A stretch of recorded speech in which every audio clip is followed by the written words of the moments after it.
அது வரைக்கும் எவ்வளவு பணம் இருந்தாலும், எவ்வளவு பொருள் இருந்தாலும், எவ்வளவு வீடு ஆஸ்தி அந்தஸ்து இருந்தாலும், உங்க மனைவி எப்பேற்பட்ட அழகுள்ளவளாக இருந்தாலும், உங்களுடைய கணவர் எப்பேற்பட்ட அழகானவளாக இருந்தாலும் வாழ்க்கையில் நிம்மதியை பெற்றுக்கொள்ள முடியாது.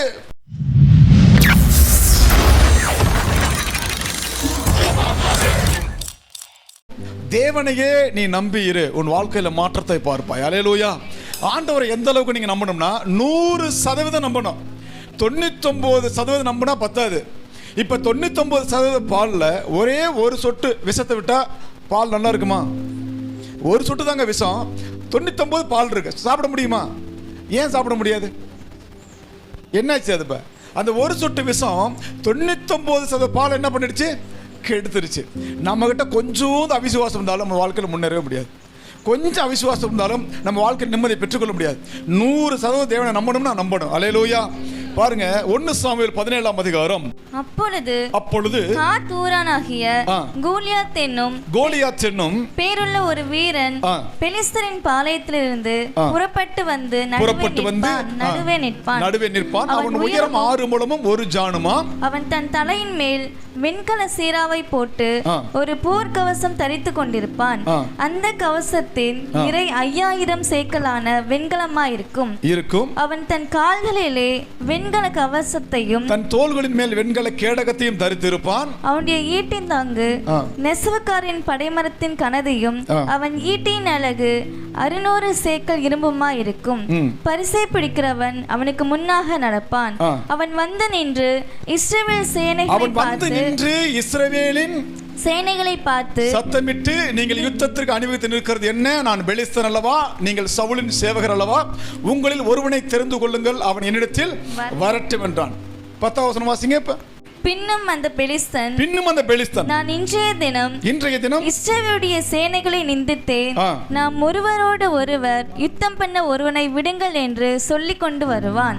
சவுலும் இஸ்ரவேலர் அனைவரும் அந்த பெலிஸ்தருடைய வார்த்தைகளை கேட்டு கலங்கி மிகவும் பயப்பட்டார்கள். போது நல்ல கவனமா கேளுங்க.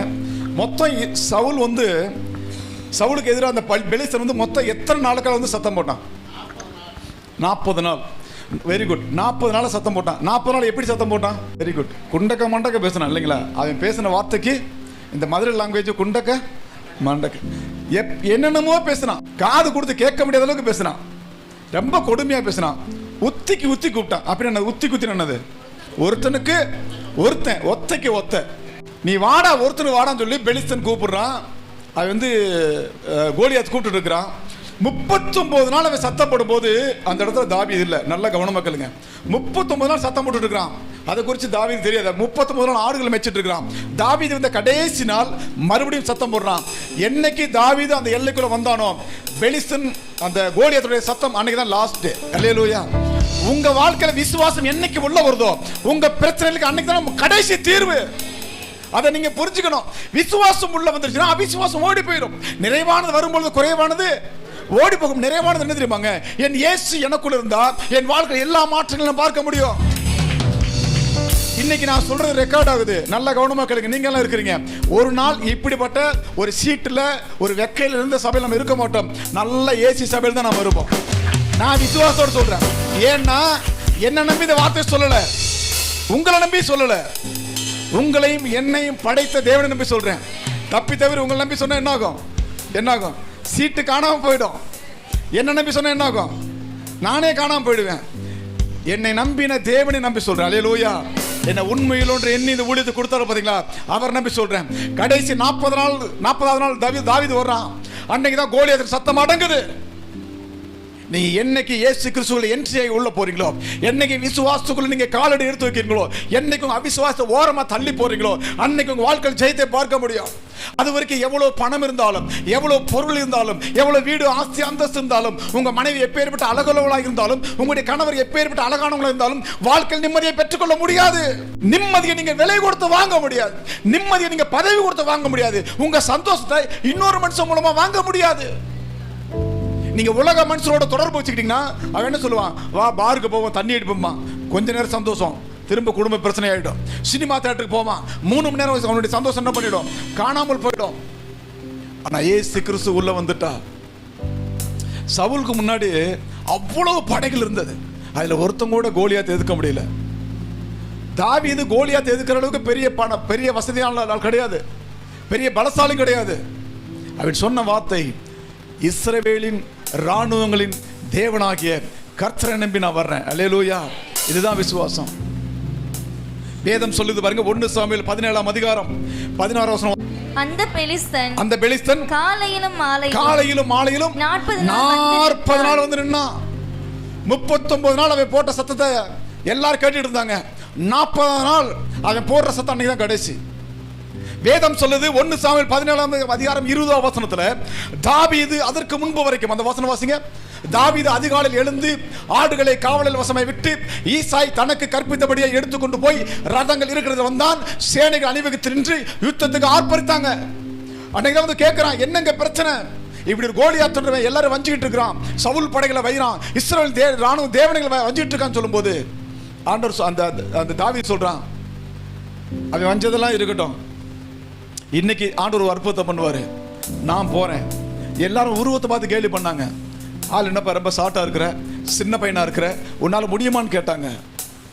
அவன் சொன்னான், நான் என்ன நம்பி நான் போகல, என்ன நம்பி போன என்ன ஆகும்? கோலியாத் அடிக்கிற அடியில நான் அட்ரஸ் எல்லாம் போயிடுவேன். என் தேவனை நம்பி நான் போறேன். அல்லேலூயா. என் தேவனை நம்பி நான் போறேன். 1 சாமுவேல் 17ஆம் அதிகாரம் 49ஆம் வசனம் வாசிக்கும் போது அது சொல்லப்பட்டிருக்கு, சத்தம் போட்ட கோலியாத்து இறந்தான். அது வரைக்கும் ஆடுகளை மேய்த்து கொண்டு தாவீது அதற்கு பிறகு ஆடுகளை மேய்க்கல, ராஜாவின் அரண்மனையில தளபதியா போய் வேலை பார்த்தான். உன் விசுவாசம் உனக்குள்ள வேறு கொண்டு எழுந்தால், உன் விசுவாசம் உனக்குள்ள ஒரு அக்கினியை போல் பற்றி இருந்தால், உன் விசுவாசம் உனக்குள்ள இருந்து மற்ற ஜனங்கள் என்ன பகைச்சாலும் எதிர்த்தாலும் மரியாதை இல்லாம பேசினாலும் நான் ஆண்டவருக்கு முன்னாடி உண்மை உத்தமமாக இருப்பேன் என்னைக்கு நீங்க முடிவு பண்றீங்களோ, உங்க வாழ்க்கையில வரக்கூடிய உயர்வை எந்த மனுஷனும் பார்க்க முடியாது. அல்லேலூயா. எந்த மனுஷனும் பார்க்க முடியாது. அன்னைக்கு தாவீது கோலியாத் அடிக்க போகும்போது ராஜா தமக்கு பெரிய பதவி கொடுப்பாரு நினைச்சா போனா இல்ல, தேவன் மேல வைராக்கியம் நினைச்சு போனா. நீங்க ஆண்டவருக்கு வைராக்கியம் வந்து பாருங்க. நான் வேலை பார்க்குற நாட்கள்ல நல்ல ஸ்டாஃபா நான் ஒர்க் பண்ணேன். சண்டே நான் வேலைக்கு போக மாட்டேன், எவ்வளவு சம்பளம் கொடுத்தாலும் போக மாட்டேன், எத்தனை ஷிஃப்ட் கொடுத்தாலும் போக மாட்டேன், எவ்வளவு பணம் கொடுத்தாலும் போக மாட்டேன்.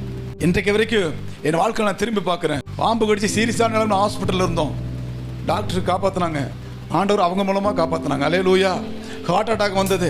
எனக்கு முன்னாடி ஒரு நாள் பாஸ்டர் இறந்து போனாரு. நான் போய் நிற்கும்போது ஒரு மெசேஜ் வருது, இப்போ ஒரு பாஸ்டர் ஹார்ட் அட்டாக்ல இறந்து போனாரு. ஒருத்தர் ஜபமே பண்றாரு, நேற்று ஒருத்தர் இறந்து போனாரு, இப்போ ஒருத்தர் இறந்து போனாரு. அடுத்த பாஸ்டர் நீங்களா, உங்களுக்கு குழி தோண்டணுமா, அப்படியே ஜெபம் பண்ணாரு. அதுக்கு நான் பயந்து போகல. எனக்கு குழி தோண்டணுமா தோண்டக்கூடாதுன்றது தேவன் தான் முடிவு பண்ணணும். அல்லேலூயா. மனுஷன் முடிவு பண்ண முடியாது. அவர் நியமித்த நாள் வரைக்கும் நான் ஓடணும்னா நான் அவரை மாத்திரம் நம்பி இருந்தா போதும். அல்லேலூயா. வேதம் சொல்லுது பாருங்க, அது வரைக்கும் 39 நாள் ஆடுகளை மேய்த்தவன் கடைசி நாள்ல ஒரே நாள்ல ராஜாவின் தளபதியா மாறினா. காரணம், என் தேவன் மேல நான் வைத்த விசுவாசம் ஒரு நாள் பொய்யாய் போகாது.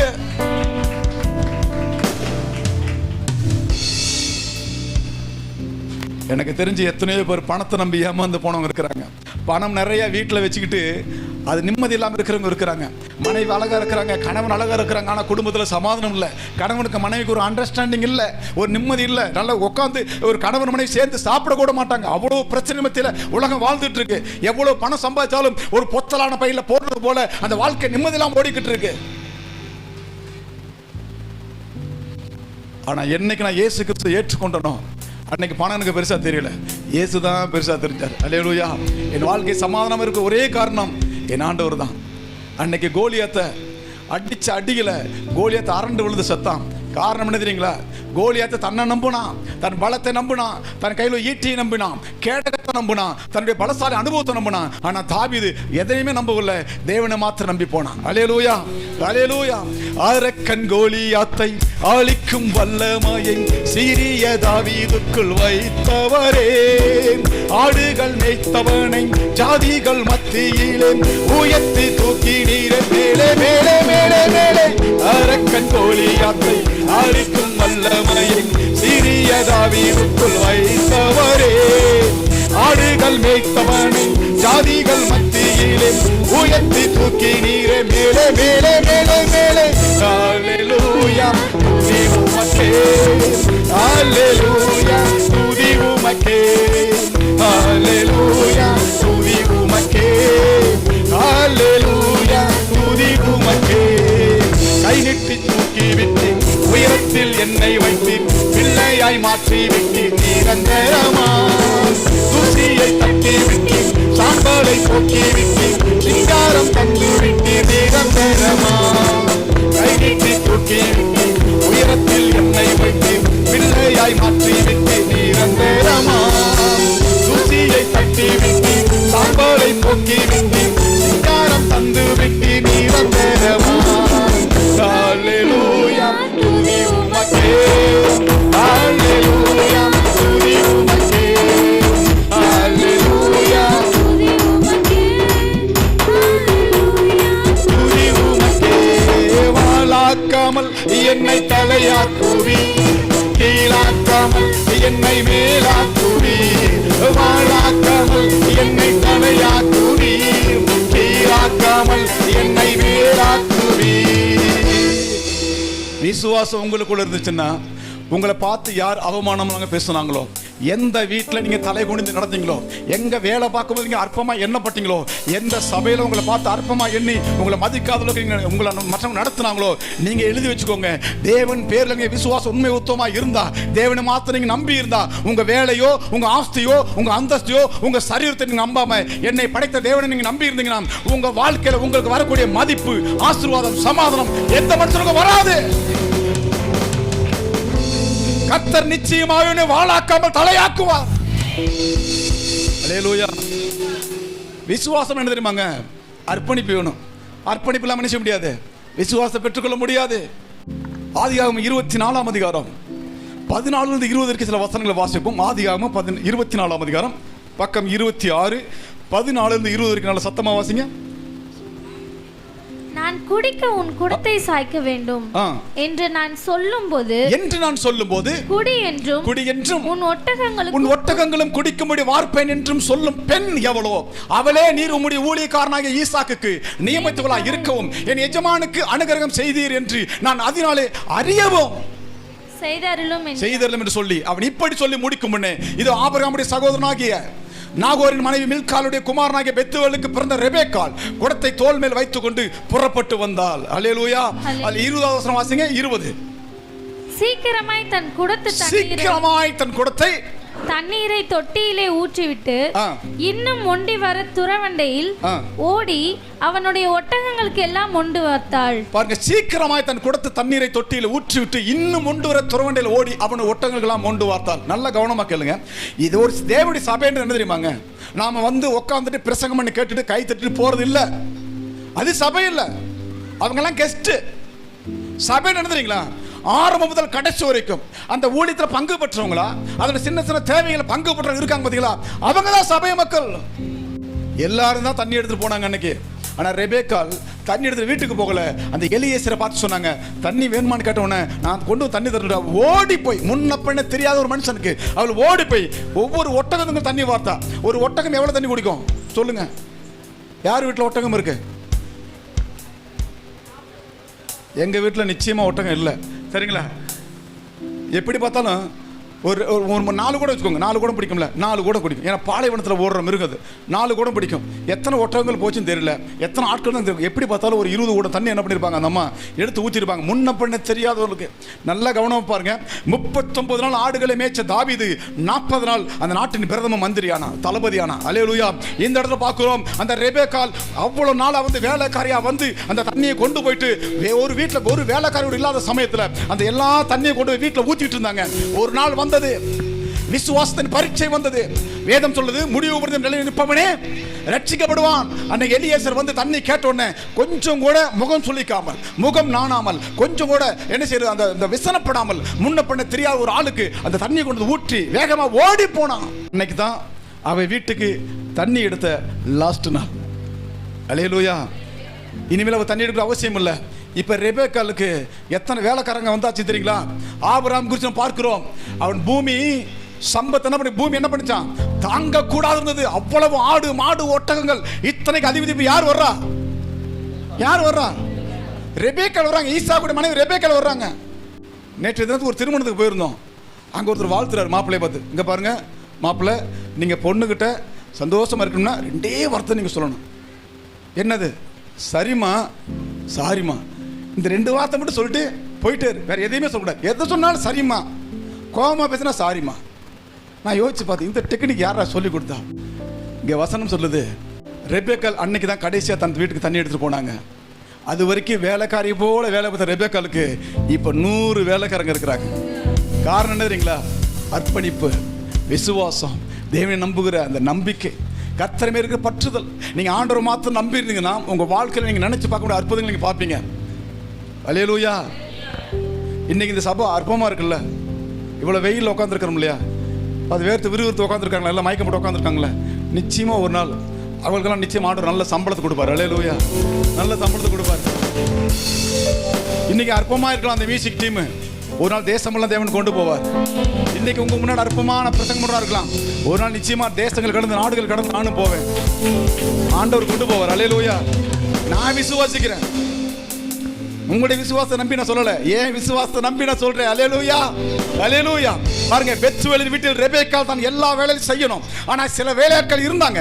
ஆனா ரெபேக்காள் அந்த இடத்துல தண்ணீர் கொண்டு வந்து அந்த எலியேசருக்கு கொடுத்ததுக்கு பின்னாடி 100க்கும் மேற்பட்ட அதிகமான வேலையாட்கள் அந்த இடத்துல வந்துட்டாங்க. காரணம், ரெபேக்காள் அந்த ஜீவ ஊற்றாக இருந்தா, விசுவாசத்தின் ஊற்றாக இருந்தா, அர்ப்பணிப்பின் ஊற்றாக இருந்தா. வேதம் சொல்லுகிறது, எந்த மனுஷன் தன்னை விட்டு கொடுக்கிறானோ அவனை தேவன் நிச்சயமா உயர்த்துவார். ஊழியத்துக்கு முதல்ல தேவன் அழைக்கும் போது ஒரே பயம் ஊழியத்து குறிச்சு. நிறைய ஊழியக்காரங்க பண்ற சேட்டையில் என்ன பண்ணிருக்கிறோம், பார்த்துருக்கிறோம். பயம் ஊழியத்து குறிச்சு. நான் ஆண்டவர் சமூகத்தில் அன்னைக்கு நான் பொருத்தனை பண்ணேன், எந்த மனுஷங்கிட்டையும் நான் கையேந்து நிற்க மாட்டேன், எந்த மனுஷனுடைய தேவையை நான் சொல்ல மாட்டேன், இது கொடுங்க அது கொடுங்கன்னு கேட்கவே மாட்டேன். நீங்க நடத்தினா ஊழியம் பண்றேன், நடத்தலைன்னா வேலைக்கு போறேன். ஆனால் நான் விசுவாசத்துக்குள்ள தான் இருப்பேன், உமக்கு உண்மையான பிள்ளையா இருப்பேன். ஆனால் நீங்கள் நடத்தலைன்னா நான் வேலைக்கு போகிறேன். இதுதான் ஆண்டவருக்கு எனக்கு இந்த டீல். 11 வருஷம் முடிஞ்சு 12 வருஷம் திரும்பி பார்க்குறேன், நம்ம எல்லாருக்கும் தேவையான சாப்பாடு ரெடி ஆகிட்டு இருக்கு. அல்லேலூயா. ஏன் பலன் இல்லைங்க, தேவன் எங்கேயோ பேசுகிறாரு. யாரோ நிச்சயம் நமக்காக வந்து உதவி பண்ணுறாங்க. நேற்று நைட்டெல்லாம் வாலிப பிள்ளைங்கள்லாம் கரண்ட் இல்லாமல் ரொம்ப சிரமப்பட்டாங்க. டார்ச் லைட் அடிச்சுட்டு வேலை பார்த்துட்டு இருந்தாங்க. ஒரு யூபிஎஸ் இருந்தால் நல்லா இருந்திருக்கும். நைட்டு ஃபுல்லாக படுக்காமல் திரும்ப காலையில் போய்ட்டு ஃப்ரெஷ்ஷாக வந்து உட்காந்துருக்குறாங்க. 2 மணிக்கு மேலே என்ன பண்ணுவாங்க, சாப்பிட்டுட்டு மட்டையாயிருவாங்க. அவங்களை உசுப்ப முடியாது. தேவனுக்காக நீங்கள் உழைக்கிற சின்ன சின்ன உழைப்பு அத்தனைக்கும் தேவன் பதில் தருவார். அல்லேலூயா. இந்த இடத்துல வேதத்தை பார்க்குறோம், ரெபேக்காள் ஒரே ஒரு குடத்தை தண்ணி கொண்டு ஊற்றலை, அந்த 20 குடங்களுக்கு மேலே அதிகமான தண்ணி கொண்டு ஊற்றுனாங்க. அர்ப்பணிப்பாக இருந்தாங்க, விசுவாசமாக இருந்தாங்க, தன்னை விட்டு கொடுத்தாங்க. முன்ன பின்ன தெரியாத மிருகங்களுக்கும் மனிதர்களுக்கும் தன்னை விட்டு கொடுத்தாங்க. வீட்டுக்கும் கூட்டு போனான் சாப்பிட்றதுக்கு. அந்த இடத்துல அங்கே போயிட்டு அன்னைக்கு கேட்குறாங்க, எலியேசர் கேட்குறான், லாபான் கேட்குறான், இந்த பாருமா நீ அவங்களோட போறியா, முன்ன மட்டும் தெரியாத பொண்ணு கேட்க வந்திருக்கிறாங்க, நீ போறியான்னு சொல்லும்போது ஒரு வார்த்தை கூட மறுப்பு சொல்லாமல் நான் போகிறேன் அப்படின்னா. அந்த விசுவாசத்தினால தான் இன்னைக்கு வரைக்கும் ஆபிரகாம் தேவன், ஈசாக்கின் தேவன், யாக்கோபின் சொல்கிறோமே, அந்த ஈசாக்கின் தேவன் சொல்கிறோம் இல்லையா, அந்த ஈசாக்கோட ஒய்ஃப் யாரு யாரு? அர்ப்பணிப்பு இல்லாம உள்ள வர முடியாது. அல்லேலூயா, அல்லேலூயா. ரெபேக்காளுக்கு இப்ப 100கணக்கான வேலைக்காரங்க இருக்கிறாங்க. காரணம், கை நூட்டு தூக்கி வர தேவன் எனக்கு இருக்கும்போது நான் எதை குறித்தும் கவலைப்பட அவசியம் இல்லை. பாட்டு நம்ம எல்லாம் பாடுறோங்க, ஆனா விசுவாசம் இல்லாம பாடுறோம். விசுவாசம் இல்லாத கிரியை செத்தது. இப்ப செத்த வீட்டில் சில பாட்டு போடுங்க பாத்தீங்களா? செத்து போன வீட்டுக்கு போயிருக்கீங்களா? யாருமே போனதில்லை. நீங்க எல்லாம் பார்த்தா இப்பதான் ஐரோப்பிய தேசம் வந்து தமிழ்நாட்டு கல்ச்சரே தெரியாத விருப்பம் இருக்கு. செத்த வீட்டுக்கு போங்க, அந்த 2 பேர் தண்ணி போட்டு என்ன பண்ணுவான், பாட்டு பாடிட்டு இருப்பான். சோக பாட்டு எப்படி பாடுவான்? சந்தோஷம் பாடுவான், சந்தோஷப்பட்டு சோக பாட்டா பாடுவான். இல்லை அவனுக்கே தெரியாத பாட்டு பாடிட்டு இருப்பான். நம்ம அப்படி பாடக்கூடாது. பாட்டு பாடும்போது அந்த வார்த்தையுள்ள அர்த்தத்தை புரிஞ்சு நீங்க பண்ணீங்கன்னா, என் கையை தூக்கிறதுக்கு தேவன் ஒரு இருக்கிறாரு, அவரை உயர்த்துவார். அல்லேலூயா. என் வாழ்க்கையில வீடு இல்லாம கஷ்டப்படுறேன், எனக்கு வீட்டை தேவன் தருவாரு. என் கடன் பிரச்சனை கஷ்டப்படுறேன், என் கடனை தேவன் அடைப்பாரு. நான் பிள்ளை இல்லாம இருக்கிறேன், என் பிள்ளைகளை சந்ததி தேவன் காண செய்வாரு. நான் ஒரு அவமரியாதை நடத்தப்படுறேன், எனக்கும் தேவன் மரியாதையை கொடுப்பாரு. என்னை நடத்துகிறதுக்கு தேவன் வல்லவர் என்பதை உணர்ந்துகிட்டா என் வாழ்க்கையில எனக்கு வரக்கூடிய ஆசீர்வாதமும் சமாதானமும் சந்தோஷமும் எந்த மனுஷனுக்கு வராது. அல்லேலூயா. இப்ப எப்படி பாருங்க பாட்டு, கை நீட்டு தூக்கி விட்டு உயரத்தில் என்னை வைத்து, கொஞ்சம் சிரிச்சுக்கிட்டு சுமையில் அழகா சிரிக்கிறீங்க. சிங்காரம் தந்து விட்டு நிரந்தரமா, கை நீட்டி தூக்கி விட்டு உயரத்தில் என்னை வைத்து பிள்ளையாய் மாற்றி விட்டு நிரந்தரமா, தூசியை கட்டி விட்டு சாம்பலை போக்கி விட்டு சிங்காரம் தந்து விட்டு நிரந்தரமா. Hallelujah, துதி உமக்கே. Hallelujah, துதி உமக்கே. Hallelujah.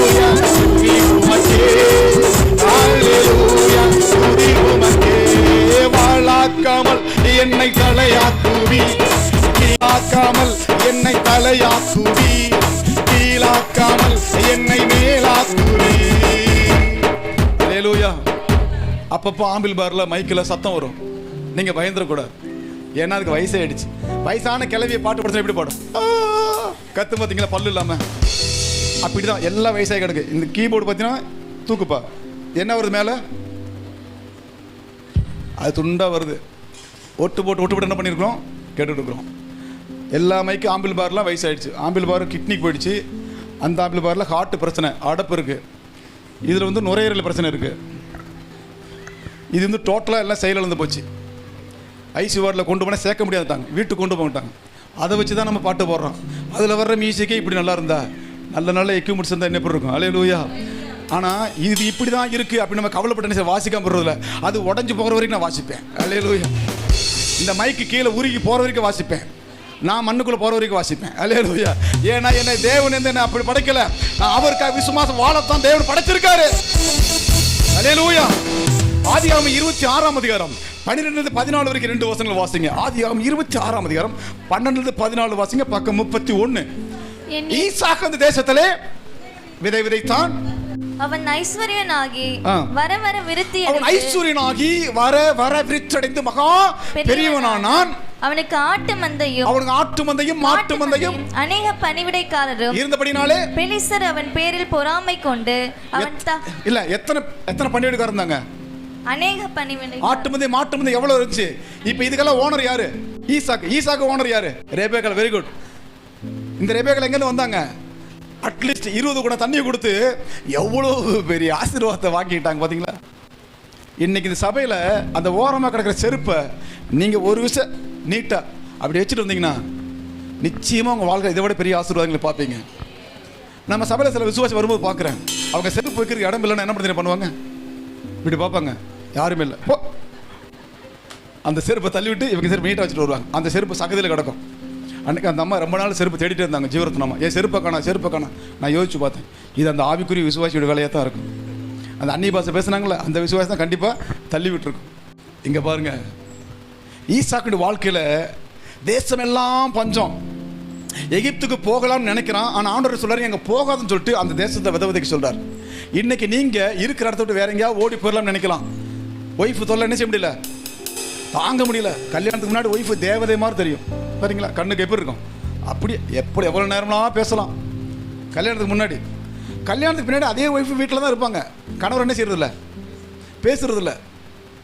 எனக்கு தெரிஞ்செல்லாம் ஒரு அம்மா கல்யாணத்துக்கு முன்னாடி ஒரு ஐயா பார்த்து ராஜாம்பாங்க. ராஜா இப்படி இருக்க ராஜா, என்ன ராஜா, மகாராஜா பேர் சொல்லிட்டு இருந்தாங்க. இப்போ அந்த ராஜா தேவையில்லைன்றாங்க. காரணம் என்ன சொல்லுங்க? அந்த ராஜாவோட பார்வை மாறிடுச்சு. ராணியின் பக்கம் இன்னும் மாறிடுச்சு போல. மனுஷனை நம்புனா நீங்கள் ஏமாந்து போவீங்க. உங்கள் வேலையை நம்புனா நீங்கள் ஏமாந்து போவீங்க. உங்கள் அழகை நம்புனா நீங்கள் ஏமாந்து போவீங்க. அந்த நாட்டோட ராஜா அபிமேலக்கு ஈசாக்கின் வளர்ச்சியை பார்த்து பயப்படுறான், நடுங்குறான், பொறாமைப்படுறான். காரணம் என்ன நீங்கள் சொல்லுங்க? ராஜா, அந்த தேசத்தோட ராஜா, இவன் அங்கே பொழைக்க போனவன் ஈசாக்கை பார்த்து அந்த நாட்டோட ராஜா ஏன் பயப்படணும், ஏன் பொறாமைப்படணும், ஏன் நடுங்கணும்? ரீசன் என்ன? ஈசாக்கோட தேவன் இருந்தார். இதுதான் மேட்ரு, வேற எந்த மேட்ரு இல்லை. ஈசாக்கு குழி தோண்டினா அங்கே தண்ணி வருது. அங்கே அபிமேலக்கு அங்கே 100 அடி தோண்டினாலும் தண்ணி வரல. என்ன செய்கிறாங்க, இந்த கிணத்தை பிடிங்கிறாங்க. மறுபடியும் இன்னொரு இடத்துல என்ன செய்கிறான், அவன் தூர் வாடுறான், அங்கே தண்ணி வருது ஈசாக்கு தோன்ற இடத்துல. அதே வந்து பிடிக்கிறாங்க. இன்னொரு இடத்துல போய் தோன்றான், அங்கே வந்து என்ன செய்கிறாங்க, சத்தம் போடாமல் இருக்கிறாங்க. அதுக்கு ரெகோபத்து என்ன செய்கிறான், பேர் வைக்கிறான். நல்ல கவனமாக கண்டிங்கன்னா அந்த இடத்துல வசனம் சொல்லுது, ஈசாக்கு எகிப்துக்கு ஓடி போக நினைச்சான். தேவன் சொன்னாரு, நீ எகிப்து ஓடி போய் இங்கே இருந்தார். எல்லாரும் ஓடி போனாங்க, ஆனால் அவன் அங்கே தான் இருந்தான். நீங்கள் உங்கள் வாழ்க்கையில் பிரச்சனை கண்டு ஒரு இடத்துக்கு ஓடி போயிடாதீங்க. உங்கள் வேலை பார்க்குற இடத்துல பிரச்சனை கண்டு வேலையை ரிசைன் பண்ணிடாதீங்க. நீங்கள் இருக்கிற இடத்துல உங்கள் அவமரியாதை இருக்குன்னு சொல்லிட்டு நீங்கள் அந்த இடத்துக்கு போயிடாதீங்க. தேவன் உங்களை குறித்து திட்டம் ஒன்று வச்சிருப்பாரு. அந்த திட்டத்தை நீங்கள் அடங்கி இருந்தால் போதும், தேவன் அந்த இடத்துல உங்களை பெரிய அளவில் கொண்டு வருவார். அல்லேலூயா, அல்லேலூயா. எந்த இடத்துல தண்ணி இல்லைன்னு கஷ்டப்பட்டாங்களோ, எந்த தேசம் பஞ்சம் சொன்னாங்களோ, எந்த இடத்துல வாழ முடியாது சொல்லி எல்லாரும் எகிப்து ஓடி போனாங்களோ, அதே இடத்துல 100 வருஷம் வர வேண்டிய பலனை ஒரே வருஷத்தில் வந்தது. நான் யோசிச்சு பார்க்குறேன், செடியோட அந்த நெல் கோதுமை அடி மண் தூர்ல இருந்து மேலே வரைக்கும் ஒரு இலை கூட இல்லாமல் முழுவதும் கோதுமையாக தான் இருந்திருக்கும். அல்லேலூயா. ஒரு தென்னை மரத்தில் கீழேருந்து மேலே வரைக்கும் தென்னங்காயா இருந்தால் எப்படி இருக்கும்? கற்பனை பண்ணி பாருங்க. இதுதான் 100 மடங்கு பலனு. எல்லாரும் விதைச்சதுல தண்ணி நல்ல பலன் இல்லை, ஈசாக்கு விதைச்சதுல 100 மடங்கு பலன். காரணம் என்ன தெரியுங்களா? தேவனுடைய வார்த்தைக்கு கீழ்ப்படுத்தி இருந்தான். நம்ம தேவனுடைய வார்த்தைக்கு ரொம்ப பேர் சத்தியத்தை கேட்குறோம், சுவிசேஷம் கேட்குறோம், சபைக்கு போகிறோம், ஆனால் தேவனுடைய வார்த்தையின்படி நம்ம நடக்கிறது இல்லை. சில இடத்துல நான் கல்யாணத்துக்கு போகும்போது என்னை கூப்பிடுவாங்க, பாஸ்டர் வாங்க கல்யாணத்துக்கு, அங்கே போவோம். வாங்கன்னு கூட கூப்பிட மாட்டாங்க, வந்து ஜெபம் பண்ணுங்க சொல்ல மாட்டாங்க. அதே மற்ற ஒரு போதகர்கள் வரும்போது திருப்பி கொடுப்பாங்க. ஒரு வீட்டுக்கு நான் போயிருந்தோம், அந்த வீட்டு விசேஷம் கூப்பிட்டுருந்தோம், நான் பாஸ்டர்னு அவங்களுக்கு தெரியும், அவங்க கடைசி வரைக்கும் கண்டுக்கவே இல்லை. அதே அவங்க சபை பாஸ்டர் வந்தாங்க, கிட்டத்தட்ட அது என் ஒய்ஃப் வந்து அங்கே கேட்டு பாருங்க, சிகப்பு கம்பளம் வரவேற்பு இருந்துச்சு, அதில் பூக்களாக போட்டு போகிறாங்க. அப்படியே போய் கடைசி உட்காடுறாங்க. அவர் நிற்கிற இடத்துல கைகளுக்கு தண்ணி வருது, சாப்பிட்றாங்க, டிபெண்ட் வச்சு கொடுக்குறாங்க, திரும்ப அப்படியே கார் திறந்து விடுறாங்க, டாட்டா காச்சு அனுப்பிச்சி விட்றாங்க. அங்கேயே தான் நானும் இருக்கிறேன். பாஸ்டர் சாப்பிட்டீங்களா அப்படின்னு யாருமே கேட்கல. அதுக்காக அவசரப்பட்டு கோவப்பட்டு நான் சாப்பிடலாம் வரமாட்டேன், நான் சாப்பிட்டு தான் வந்தேன். அவங்க மதிக்கணுன்றதுக்காக நான் அங்கே போகலை, தேவன் என்னை அழைச்சார். அல்லேலூயா. அதுக்காக தான் நம்ம போகணும். மதிப்பு மரியாதை எதிர்பார்த்து மனுஷன் பண்ணி ஏமாந்து போவோம். வேதம் சொல்லுகிறது, ஈசாக்கு தேவனை நம்பினா 100 மடங்கு பலன் பெற்றான். இன்னைக்கு உங்கள் வாழ்க்கையில் எது ஆசீர்வாதம் இல்லைன்னு நீங்கள் நினைக்கிறீங்க, எது பலன் இல்லைன்னு நீங்கள் நினைக்கிறீங்க, எது பிரச்சனைக்குரிய ஒரு காரியம் நீங்கள் நினைக்கிறீங்க, அந்த காரியத்தில் நீங்கள் விட்டு கொடுத்தது என்னது, அந்த காரியத்தில் நீங்கள் மன்னித்தது என்னது, கடைசியாக உங்கள் ஒய்ஃபு கிட்ட உங்கள் கணவர்கிட்ட எப்போ நீங்கள் அன்பாக பேசுனீங்க, நான் இருக்கமா கவலைப்படாதுன்னு கடைசியாக நீங்கள் எப்போ சொன்னீங்க, உன் சரீரத்தில் என்னம்மா பிரச்சனை, ஏதோ ஹாஸ்பிட்டல் போக வேண்டியிருக்குதா, கடைசியாக நீங்கள் எப்போ கேட்டீங்க? சாப்பிட்றோம், சாப்பாடு நல்லா இருக்குன்னு சொல்லி போயிடுறோம், நீ சாப்பிட்டியான்னு கேட்டவங்க எத்தனை பேர்? தேவனுடைய அன்பு உங்களுக்குள்ள இருந்தால் அன்பு நிலைச்சு நிற்கும். விசுவாசம், நம்பிக்கை, அன்பு, இம்மூன்றும் நிலைத்திருக்கிறது. அன்பே என்னது? அந்த அன்பு தான் ஈசாக்கு தேவன் மேலே வச்சான். அவன் கிணத்துல தண்ணி இல்லைன்னு வருத்தப்படல, கிணத்தை பெலிசீரில் பிடுங்கிட்டான்னு சொல்லி வருத்தப்படல, அபிமேலக்கு பிடுங்கிட்டான்னு வருத்தப்படல. அவன் எத்தனை கிணத்தை பிடுங்கினாலும் மறுபடியும் ஒரு கிணறு தோன்றாங்க, தண்ணி வரவழைக்கிறதுக்கு என் தேவன் வல்லவர்.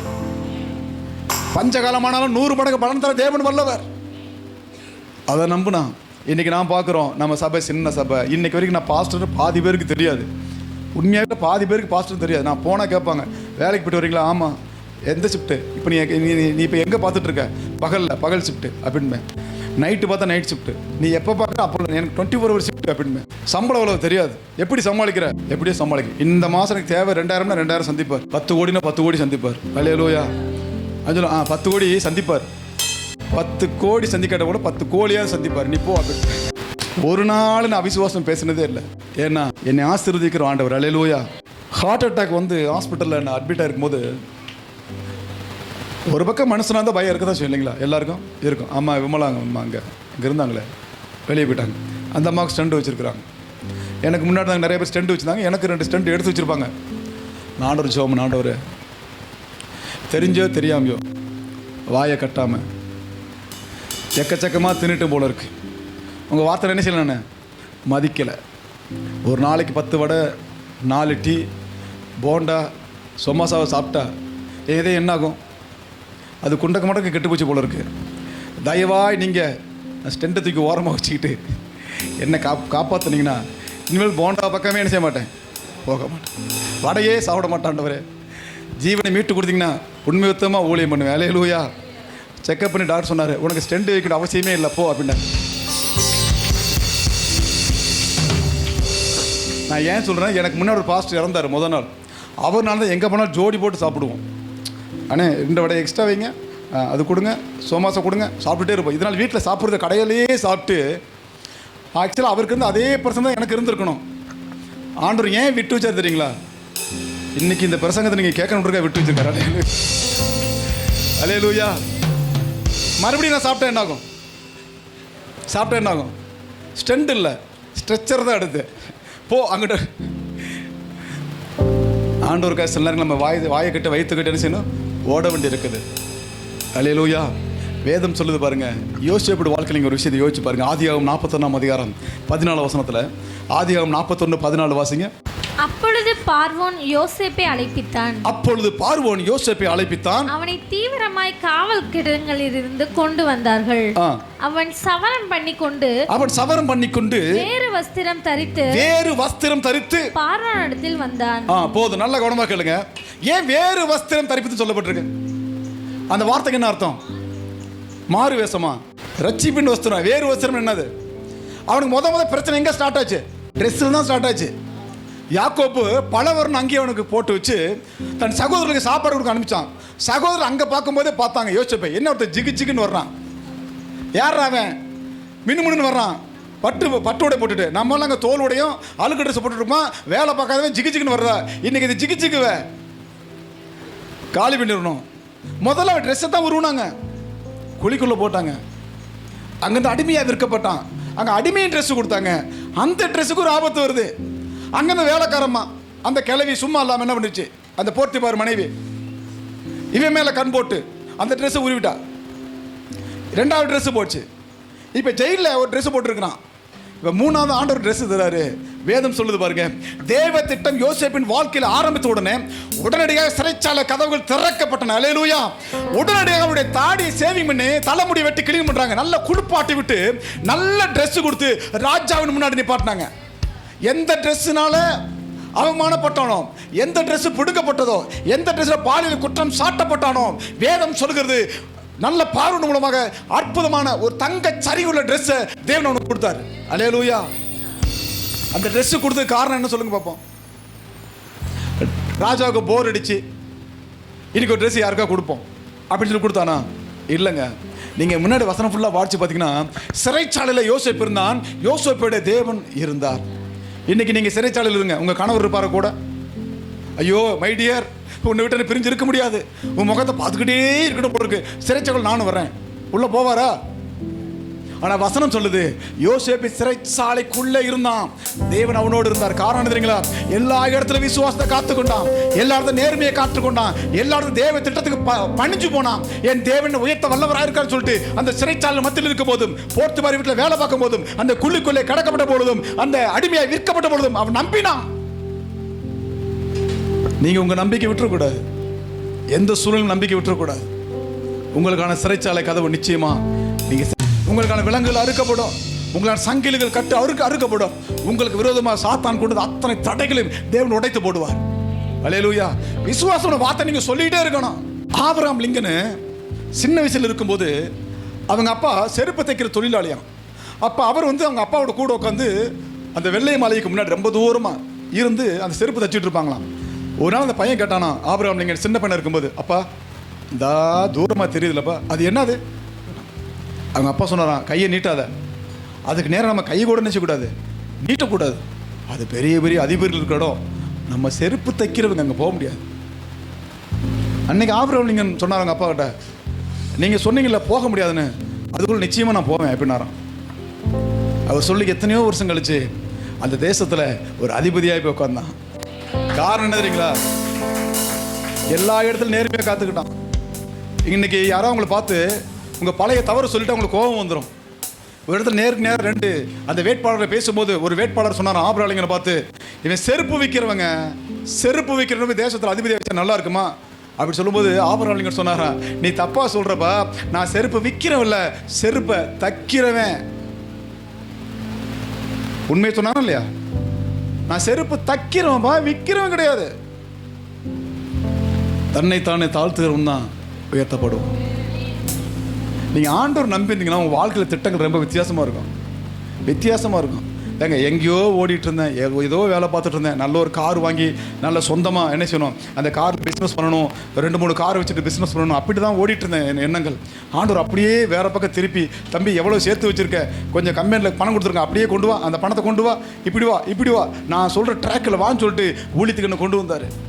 அன்னைக்கு விதைக்கும் போது கொஞ்சம் மனசு வருத்தமாக தான் இருந்துச்சு. ஆனால் தேவனுடைய வார்த்தைக்கு நான் மீறி போகலை. இன்னைக்கு நான் திரும்பி பார்க்குறேன், பெரிய ஆசீர்வாதங்கள் அதெல்லாட்ட போனால் இல்லா கூட வந்திருக்கலாம், ஆனால் சமாதானம் நிறைய இருக்கு. அல்லேலூயா. படுத்து தூங்கினா நிம்மதியான தூக்கம் வருது. பிள்ளைகள் எதிர்காலத்தை குறித்து கவலைப்படணும் அவசியம் இல்லை. என் தேவன் என்னோடு இருக்கிறதுனால பிள்ளைகளையும் கர்த்தர் காண செய்வார். அல்லேலூயா. வசனம் சொல்லுது பாருங்க, ஒரே நாள் நைட்டில் யோசேப்போட வாழ்க்கை மாறி போச்சு. காரணம் என்ன தெரியுங்களா? அவருடைய விசுவாசம். தேவன் இருந்த திட்டம், என் திட்டத்தை தேவன் நிச்சயமா நிறைவேற்ற நம்பி இருந்தான். நம்முடைய திட்டங்களை காட்டிலும் தேவனுடைய திட்டம் பெருசு, நம்முடைய வாழ்க்கை யோசனை காட்டிலும் தேவனுடைய யோசனைகள் பெருசு, நாம நினைச்சு உழைச்சு சம்பாதிக்கிற ஆசீர்வாதங்கள் காட்டிலும் தேவன் கொடுக்குற ஆசீர்வாதம் பெருசு. உங்க பிள்ளைங்க நீங்க சொல்ற பேச்சு கேட்கணும்னா முதல்ல நீங்க ஆண்டோட பேச்சை கேளுங்க. உங்க பிள்ளைங்க உங்க வாழ்க்கையில் ஆசீர்வாதமா சமாதானம் இருக்குன்னு நினைக்கிறீங்கன்னா முதல்ல நீங்க ஆண்டவர் வார்த்தை கீழ்ப்படிங்க. உங்க பிள்ளைங்களோட நீங்க முழங்கால் படிடுங்க. உங்க பிள்ளைங்களோட நீங்க செல்போன் எடுத்து அந்த பைபிள் படிக்காதீங்க. உங்க பிள்ளைங்களோட பிரிண்டட் பைபிள் எடுத்து என்ன செய்யுங்க, பைபிள் படிங்க, ஜெபம் பண்ணுங்க, மற்றவர்களுக்கு மன்னிக்கிறது கொடுத்து சொல்லிக் கொடுங்க, ஒரு உதவி பண்ற கொடுத்து சொல்லிக் கொடுங்க. எந்த சூழ்நிலையிலும் எந்த நேரத்திலும் எல்லா இடத்துலுமே தேவனை நம்பிக்கிற நீங்க சொல்லிக் கொடுங்க. என் பிள்ளைகளுக்கு அடிக்கடி நான் சொல்லுவேன், தம்பி நான் இறந்துட்டேன்னா சும்மா ஆடம்பரமாலாம் அடக்கம் பண்ணக்கூடாது, பக்கத்து வீட்டுக்காரருக்கு தெரியக்கூடாது, அடக்கம் மட்டும் பக்கத்து வீட்டுக்காரருக்கு தெரியக்கூடாது, யாருக்கு டிஸ்டர்ப் இருக்கக்கூடாது, வெடி போடுறது, பேனர் ஒட்டுறது, என்ன ஒரு பந்தல் போடுங்க, 4 பாட்டு பாடுற விசுவாசம் 4 கிளாஸ் தண்ணி கொடுங்க, போதும். ரொம்ப நேரம் வச்சிருக்காதீங்க. அங்கே வச்சுட்டு பூஜையை பண்ண போறீங்க, தூக்கிட்டு போய் அடக்கம் பண்ணிருங்க. ஏன்னா என் சரீரத்தை நீங்கள் அடக்கம் பண்ணுறீங்க, நான் அங்கே அவரோடு இருப்பேன். அல்லேலூயா. நான் நித்திய மகிழ்ச்சியுள்ள இடத்துல இருப்பேன், நான் தேவனோடு இருப்பேன், இயேசுவோடு இருப்பேன், தேவ தூதரோடு இருப்பேன், பரலோகத்தோடு இருப்பேன், ஜீவகிரீடம் தரிக்கப்பட்டவனா இருப்பேன். அந்த விசுவாசம் எனக்குள்ள இருக்கு. சும்மா வெறும் சரீரத்தை என்ன செய்யாதீங்க, சும்மா டைம் வேஸ்ட் பண்ணாதீங்க.